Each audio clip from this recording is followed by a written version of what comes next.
Professeur Arnaud Fontanet, bonjour. Bonjour. Merci d'être avec nous. Je rappelle que vous êtes épidémiologiste à l'Institut Pasteur et membre du conseil scientifique qui est réuni pratiquement tous les jours. Vous étiez encore en réunion hier jusqu'à minuit.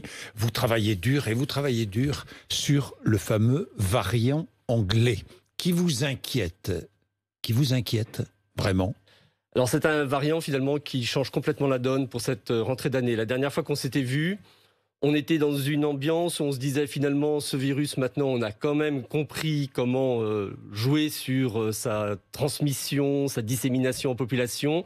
Il y aura 3 mois difficiles début 2021, mais avec la montée des vaccins en parallèle, on devrait arriver au printemps sur une situation beaucoup plus calme et puis peut-être à l'été finalement mettre un coup d'arrêt vraiment à cette épidémie. Et puis là, on apprend vraiment fin décembre, de mémoire, je crois que le 22 décembre, on a les premiers communiqués de nos collègues anglais qui nous disent que la remontée de l'épidémie qu'ils ont vue, alors qu'ils étaient eux aussi en train de la contrôler. On voit en novembre que l'épidémie descend en Angleterre, et puis ça bascule en décembre, ça remonte.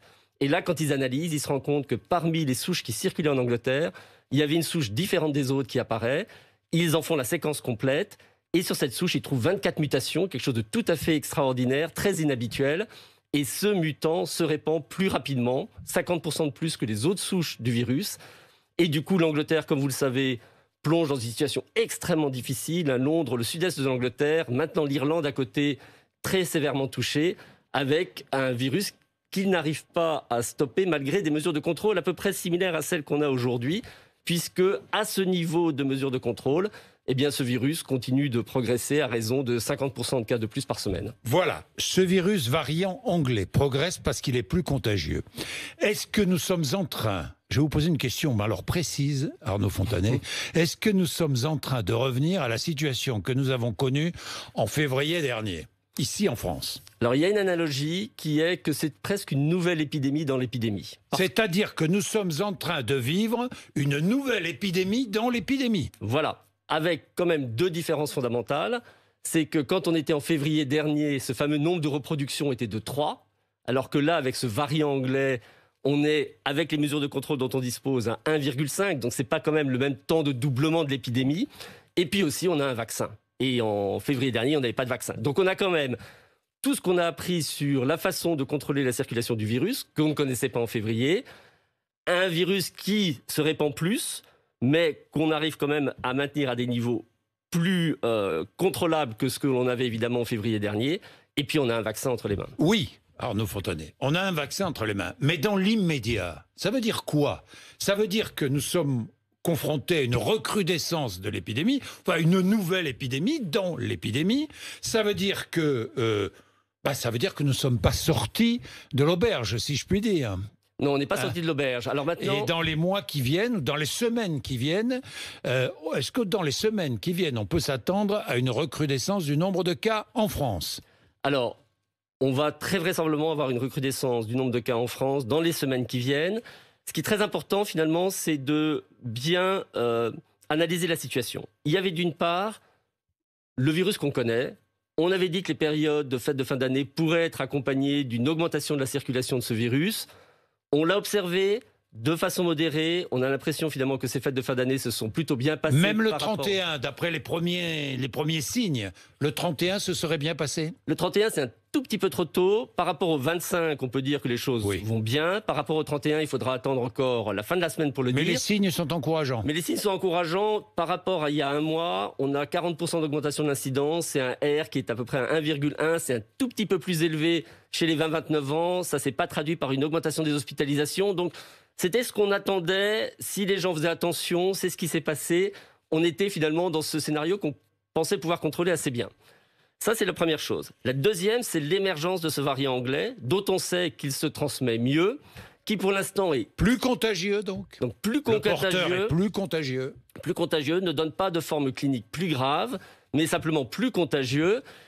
L'important, c'est de savoir combien il y en a sur le territoire français, parce que ça va conditionner complètement notre stratégie sur les 3 mois qui viennent. Je vais y venir. Ça veut dire qu'aujourd'hui, l'urgence, c'est de savoir exactement de connaître exactement le nombre de porteurs du variant anglais sur le territoire français, avant de décider, par exemple, d'un reconfinement ou pas, de mesures encore plus strictes, c'est bien cela? C'est ce qui nous dira combien de semaines on a devant nous pour finalement passer à des mesures extrêmement dures si ce variant était en train de vraiment exploser en population française, ce qui n'est pas le cas aujourd'hui. Oui. L'idée, c'était de faire cette enquête flash qui a eu lieu la semaine dernière. Voilà. Jeudi, vendredi. On est le seul pays européen à l'avoir fait. Et je pense que enquête flash pour savoir combien de personnes portent ce variant. Infectées portent ce variant sur anglais. Une journée. Est-ce qu'on a déjà les premiers résultats? On n'a pas les premiers résultats. On tire rien, aucun indice. Aucun indice. On tire parti du fait que ce variant anglais, sur certaines PCR, mais pas toutes, donne un signal que j'appellerais défectueux. Donc la PCR est positive, mais on voit qu'elle n'est pas positive comme les autres. Oui. Et à partir de ces PCR qui donnent un signal défectueux, on fait un séquençage derrière et on confirme ou non la présence du variant anglais. Alors, quand aura-t-on les résultats de cette première enquête flash? Je pense en milieu de semaine. Mercredi, jeudi, on devrait être en mesure de savoir combien il y avait de personnes, mettons jeudi dernier. Et à partir de là, on pourra mesurer l'ampleur de ce qui nous attend. Voilà. Alors, il faut savoir qu'on va apprendre qu'il y a beaucoup plus de cas sur le territoire français que ce que l'on croyait jusqu'à présent. Il y a, certain. Soyons clairs, Arnaud Fontanet, il y a aujourd'hui en France beaucoup plus de cas de personnes porteuses du variant anglais que ce que l'on croit. Voilà. On va aussi apprendre qu'on en a beaucoup. C'est-à-dire qu'il y en a peut-être des centaines et des milliers. On verra milieu de semaine. Oui, beaucoup plus de cas, ça veut dire des centaines. Parce qu'aujourd'hui, on en a une quinzaine. Quelques dizaines, voilà. Je vais y revenir, d'ailleurs. Voilà. Je vais revenir à Marseille, je vais revenir... Bon, alors, donc, ce que je voudrais dire, c'est juste pour que les gens ne s'inquiètent pas, outre mesure. Oui, enfin... Outre mesure. On va donc apprendre qu'il y en a plus que ce qu'on croyait. On va apprendre qu'il y en a beaucoup plus que les autres pays européens, à part le Royaume-Uni et l'Irlande, qui sont très touchés. Mais c'est parce qu'on est allé regarder. Ce qu'aucun autre pays européen n'a fait, et je pense que c'est une excellente chose, et je ne serais pas surpris que le protocole qu'on a appliqué soit d'ailleurs adopté par d'autres pays européens, parce que c'était la chose à faire, qu'on ait une idée donc, du nombre de personnes qui sont infectées sur le territoire à un moment donné, on répète ces enquêtes régulièrement, et on voit la progression du variant anglais. D'ailleurs, il y a une autre étude à Roubaix qui est engagée pour connaître effectivement l'incidence du variant anglais dans la population. Hein, c'est cela. Alors, au début, ça va être peu. Oui. En proportion. Hein. Rappelons-nous quand même qu'on a 20 000 cas détectés chaque jour, ce qui correspond en fait à 40 000 infections parce qu'on passe à peu près à côté d'une infection sur deux. Donc, si on avait 1 pour 1000, ça ferait 40. Si on avait 1%, ça ferait 400. Si on avait 10%, ça ferait 4000. C'est exponentiel, évidemment. C'est dans ces chiffres-là qu'on peut se situer. C'est exponentiel comme en février dernier, on est bien d'accord, hein, Arnaud Fontanet. Et on est reparti, comme en février dernier. À la différence... Sauf qu'aujourd'hui, on contrôle un peu mieux et qu'on a le vaccin. Je vais revenir sur le vaccin. Et puis à la différence qu'on sait aussi ce qu'est une exponentielle. C'est-à-dire que même si vous allez avoir un chiffre qui va faire peur sur ce nombre de personnes qui étaient infectées par le variant anglais jeudi dernier, ça restera quand même une infime proportion du nombre de personnes qui étaient infectées ce jour-là. Et on pourrait croire finalement, nous dire, mais finalement ça n'est que ça, etc. Attention, c'est une exponentielle, ça croît de 50% par semaine. Et ça peut se payer très cher si on n'agit pas tôt. Oui, si on n'agit pas tôt. On va voir comment agir. L'épidémie risque-t-elle de devenir incontrôlable? Alors, chez les Anglais... Elle est incontrôlable. Chez les Anglais, ils n'arrivent pas à la contrôler. Oui. Là, on va avoir du temps, on se prépare, on va vraiment essayer d'appuyer, alors d'abord sur les endroits où le virus sera présent. Ça veut dire que quand des personnes vont être identifiées avec le variant anglais, il faut faire autour de cette personne, évidemment, l'isolement strict de la personne, mais également le traçage de toutes celles avec lesquelles elle a été en contact avant, pour savoir comment elle s'est infectée et d'où c'est parti. Et à partir du moment où elle était malade et quelques jours avant... Fontanet, vous savez bien que le traçage, l'isolement plutôt, on n'a jamais vraiment très bien réussi en France. L'isolement, c'est l'une de nos faiblesses. Je mettrais quand même une nuance là-dessus, c'est que les Français s'isolent, mais ne s'isolent pas suffisamment tôt. Oui. On a vu dans l'enquête qu'on a réalisée en octobre et novembre que 94% des Français s'étaient isolés. Seulement la moitié d'entre eux s'étaient isolés quand ils ont eu le résultat du test et pas au moment où ils ont eu des symptômes. Et c'est là où ils auraient dû s'isoler. Et il y a une moitié aussi qui ne s'est pas isolée complètement vis-à-vis du foyer. Mais le réflexe de l'isolement, il existe. Simplement, il est très important, dans cette période tout particulièrement, que les personnes s'isolent dès le début des symptômes. Peut-être faut-il imposer? Alors le problème, c'est que si vous imposez l'isolement avec des mesures contraignantes, etc., les gens n'iront pas se faire tester. Ils n'iront pas se faire tester. Donc il vaut beaucoup mieux Oui. jouer sur le fait que les Français s'isolent, 94% l'ont fait, que ceux pour lesquels c'est difficile soient accompagnés financièrement, aidés socialement, et surtout qu'ils s'isolent dès le début des symptômes. Professeur Fontanet, l'épidémie, donc, pourrait devenir incontrôlable en France si nous ne prenons pas les décisions qu'il faut prendre. Donc il va falloir... C'est vraiment une menace très sérieuse. Pour moi, c'est la grande menace de cette année. La grande menace, c'est que l'épidémie devienne incontrôlable. Voilà, mais on fait le bilan. On l'a fait de façon précoce et je pense que c'était extrêmement important. Et en fonction de ça, on va pouvoir décider de la nature des mesures à prendre pour retarder le moment où ce variant va devenir prédominant. Regardons ce qui s'est passé à Marseille, dans le sud, avec une famille habitant au Royaume-Uni qui vient passer les fêtes dans le sud. Et contamination dans le cercle familial, 8 personnes touchées par le variant anglais. 8 personnes. Alors... Bon, isolement, la famille est repartie au Royaume-Uni. Hein. Isolement, contrôle de tous les cas, effectivement. D'accord, professeur Fontanet, mais il faut absolument fermer les frontières. Avec la Grande-Bretagne, non? Alors, Parce que ces personnes ont été, pardon, mais cette famille avait été testée. Et elle était négative.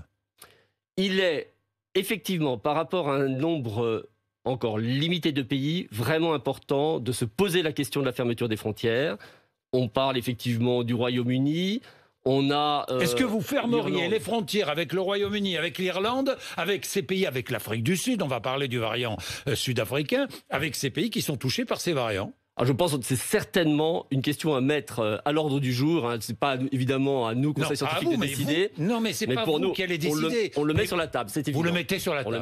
La fermeture des frontières, vous mettez ça sur la table, mais je comprends très bien. Hein. J'ai vu aussi qu'un animateur de Bagneux, en Île-de-France, avait été touché par le variant. Il y a aussi un habitant des Hautes-Alpes. Enfin, il y en aura de plus en plus. Il y a beaucoup de modalités de fermeture des frontières. Il faut aussi comprendre que c'est... Est-ce que c'est la façon avec laquelle on organise le dépistage, la quarantaine, l'isolement, etc. Il y a, voilà, mais si j'ai bien compris, la France a 2 mois de retard sur la Grande-Bretagne, c'est ça? Il faut vraiment savoir. On peut pas le dire. En Grande-Bretagne, ils ont rétrospectivement, parce que sur le coup, évidemment, ils l'ont pas vu. Ils ont rétrospectivement retracé l'arrivée du variant, l'émergence du variant en septembre. C'est devenu critique pour eux en décembre. Ben voilà. Octobre, novembre, décembre. Donc ça peut être critique pour nous en février-mars, quoi. Octobre, novembre, décembre. Ouais. En février-mars, ça peut devenir critique pour nous. On va voir. On va voir. Enfin, mais on va pas vous êtes inquiet. On va pas voir passivement. Disons clairement les choses, professeur Fontanet. Vous êtes inquiet. Alors, pour moi, l'inquiétude, ça se transforme en énergie positive. Mais je sais parce que vous vous battez. Mais il y a une réalité. L'énergie positive, pour moi, c'était de dire il faut absolument qu'on ait cette cartographie du virus qu'on a fait la semaine dernière pour savoir en face de quoi on se retrouve de prendre les bonnes mesures. Donc, en milieu de semaine, on saura quelle est la taille de l'ennemi et là, il faudra prendre les mesures appropriées. Conseil de défense sanitaire, mercredi. Il y a des réunions, comme vous le disiez, du Conseil scientifique pratiquement quotidiennement, en ce moment, Arnaud Fontanet. Bon, nous verrons s'il y a reconfinement ou pas, mais ce serait la meilleure parade? Le problème du reconfinement, c'est tout l'ensemble de l'impact que ça a sur tout le reste de la société. Oui. Nous, d'un point de vue sanitaire, ce serait très facile de dire on reconfine tout. D'un point de vue sanitaire, c'est clair que ça marche mieux. Si vous fermez tout, ça va marcher mieux. On est parfaitement conscient qu'au niveau de lassitude des Français aujourd'hui par rapport à cette épidémie qui traîne, au niveau de l'impact économique que ça a, de l'impact que ça a sur la vie scolaire des enfants et leur vie éducationnelle, on ne peut pas imposer un reconfinement dès qu'une menace se présente. Donc, il va vraiment falloir tout mettre sur la table. Nous, notre boulot, c'est de pouvoir dire au gouvernement, voilà où on en est, voilà où on en sera dans 2 mois ou 3 mois, et selon les mesures que vous prenez, voilà nos estimations. Et puis c'est eux qui vont décider, en prenant en compte l'ensemble des composantes de la vie sociale et économique française, de ce qu'il faut faire. Bon, ce variant, une mutation, plus grande contamination, on a bien dit, plus grande contamination des moins de 20 ans aussi, c'est confirmé? Non, pas nécessairement. Pas confirmé. Bon, d'accord. Pas nécessairement. Plus grande mortalité? Non, pas plus grande mortalité. Bien, le variant est 50% plus transmissible, c'est ce que vous avez dit. Hein, qu'est-ce que je pourrais poser comme question là-dessus? Je peux vous dire 2 choses? Oui, allez-y. J'allais vous poser une question sur le variant, Arnaud Fontanet. Toujours sur le variant. Oui. Pour l'instant, on n'a pas d'évidence que les personnes qui avaient été infectées avec le virus classique puissent être plus réinfectés avec ce variant. On pense que l'immunité acquise par une infection naturelle en 2020, par exemple, vous protégera contre ce variant. Deuxième point très important, on a les résultats depuis la semaine dernière. Les personnes qui ont été vaccinées avec le vaccin de Pfizer, notamment, puisque l'expérimentation a été faite avec des personnes qui avaient été vaccinées avec ce vaccin-là, eh bien, leur sérum neutralise les cultures cellulaires avec ce variant. Ça veut dire que donc le vaccin serait efficace. Et on espère, c'est vrai, pour l'ensemble des vaccins. Bon, alors je vais vous parler des vaccins. Un mot quand même sur le couvre-feu étendu à d'autres départements. J'ai vu certains élus protester. C'est efficace ou pas? Est-ce qu'il y a des preuves de l'efficacité du couvre-feu qui passe à 18h au lieu de 20h ou 21h? Alors, il y a beaucoup d'arguments pour dire que le couvre-feu est efficace. On le tient de ce qui s'était passé en Guyane, qui était vraiment où on avait appliqué le couvre-feu et où ça avait fonctionné. On le tient aussi des analyses qui viennent d'être faites sur le couvre-feu qui avait été mis en place en France fin octobre, la deuxième quinzaine d'octobre, qui a eu un impact sur la circulation du virus. Rappelez-vous qu'on s'était dit que c'était redescendu très vite, une fois qu'on avait mis en place le confinement partiel, et c'était redescendu très vite, et ça s'était même amorcé dès le couvre-feu de la deuxième quinzaine d'octobre. Donc oui, le couvre-feu a un impact. Bien, 100 000 personnes vaccinées hier soir. Être plus rapide dans la vaccination, vous avez suivi tout ce débat autour de la vitesse de vaccination en France. Est-ce que si nous avions été plus rapides, ça aurait changé quelque chose? Alors l'important, c'est qui vous vaccinez. Parce que finalement, il y a deux objectifs dans cette vaccination. Il y en a un qui est de protéger les personnes qui, si elles étaient infectées, feraient une forme grave de la maladie, les plus fragiles. C'est la cible qui a été choisie et c'est la bonne cible. On a commencé par les EHPAD, on a étendu maintenant aux plus de 75 ans, on rajoute les personnels soignants. Et c'est par là qu'il faut commencer parce que c'est ces personnes-là qui, si elles étaient infectées, y compris par ce variant anglais, seraient à risque de faire des complications graves et de mourir. Et il y a un deuxième objectif de la vaccination qui est de ralentir la circulation du virus. Mais attention, on ne sait pas encore si les vaccins protègent contre la transmission. Exact. Et de fait, on le saura quand d'ailleurs? On le saura par les analyses qui vont avoir lieu dans des pays qui ont commencé à vacciner, comme l'Angleterre, les États-Unis. Et j'ai assez bon espoir. Mais on ne le sait pas encore. Et deuxième point, pour que cet effet sur la circulation du virus ne se fasse sentir, il faudrait qu'on ait vacciné déjà au moins 15-20 millions de personnes, ce qui est bien au-delà de ce qu'on peut faire aujourd'hui. Alors j'ai une question. Combien faut-il de Français vaccinés pour maîtriser l'épidémie, pour la maîtriser totalement? Alors, on reprend. Premier objectif, protéger les fragiles. On sait qu'il y a à peu près 6-7 millions de personnes de plus de 75 ans. Vous rajoutez les personnes soignantes. J'ai envie de dire, l'objectif à la fin mars de 10-15 millions de personnes de vaccinées permettrait de protéger les fragiles et les soignants. Et ça, c'est le premier objectif. Ça ne va pas ralentir l'épidémie, ça va mettre un petit coup, mais pas grand-chose. Deuxième objectif, fin juin, si on arrivait à, mais j'avance des chiffres très difficilement maîtrisables, à 25-30 millions de personnes vaccinées, là, on commence à avoir un vrai impact sur l'épidémie. Puis avec les beaux jours, ça ira mieux. Et puis si on veut vraiment en finir avec ce virus, il faut aller plus loin, et encore plus loin, maintenant qu'on sait qu'il y a ce variant anglais, puisqu'il est plus transmissible. Ça veut dire que la couverture vaccinale à atteindre va être supérieure à ces chiffres de 50-67% qu'on vous avait cités auparavant. Et quand on a un vaccin qui marche, on a maintenant 2 millions de personnes qui ont été vaccinées aux États-Unis avec le vaccin de Pfizer, 24 accidents, ça fait 1 pour 100 000, 4 hospitalisations. Quand j'entends Jean-Luc Mélenchon répéter qu'il a des doutes sur le vaccin Pfizer-BioNTech... pour l'instant... Peut-on dire cela? Peut-on avoir des doutes? 2 millions de vaccinés, 4 hospitalisations, 1 pour 500 000... Ça va, c'est exactement ce qu'on voit habituellement pour les autres vaccins. Donc on n'a pas, avec ce vaccin, des problèmes différents de ce qui existe avec tous les vaccins. Si on a un vaccin qui marche, pourquoi s'en priver alors que c'est la seule façon pour nous de sortir de l'enfer que nous vivons aujourd'hui? Ça veut dire qu'à l'automne prochain, si l'on a vacciné 40 millions de Français... on aura éradiqué l'épidémie. Pas éradiqué, c'est faire disparaître le virus. On aura maîtrisé totalement l'épidémie. Le virus ne circulera plus. Si, le virus circulera peut-être, ça on ne sait pas. Alors, 40 millions, ça permettra quand même de mettre un gros coup d'arrêt à la circulation du virus, mais une fois de plus, pourquoi se priver? Pourquoi ne pas aller jusqu'à vacciner tout le monde? Toute la population. Toute la population, si on a un vaccin qui est sans danger. Surtout qu'on en a d'autres. Moderna arrive aujourd'hui.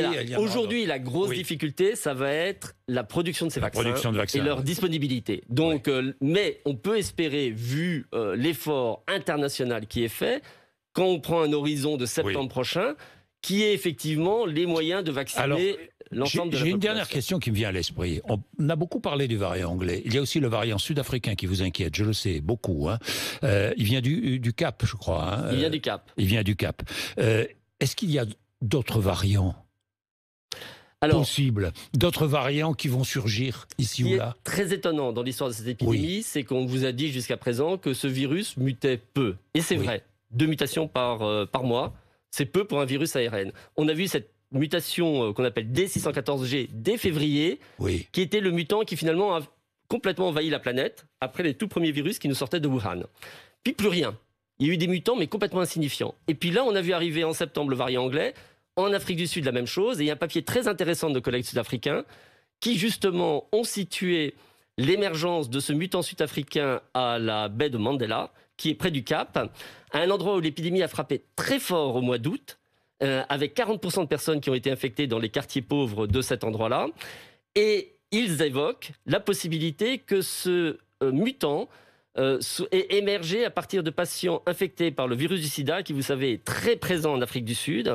Et il y aurait donc des patients qui manqueraient d'immunité. Alors, le problème des patients qui sont infectés par le virus du sida et qui ne sont pas traités, parce que ça arrive malheureusement en Afrique subsaharienne où les traitements ne sont pas toujours disponibles pour tout le monde, eh bien, c'est que ils ont du mal à se débarrasser du virus. Et au sein d'un même organisme, le virus peut accumuler toute une série de mutations, avec l'émergence donc de variants comme le variant sud-africain. En tout cas, c'est l'hypothèse que nos collègues sud-africains ont publiée récemment. Merci Arnaud Fontanet, merci pour votre franchise et votre savoir. Il est 8h55, vous êtes sur RMC et vous êtes sur BFM TV.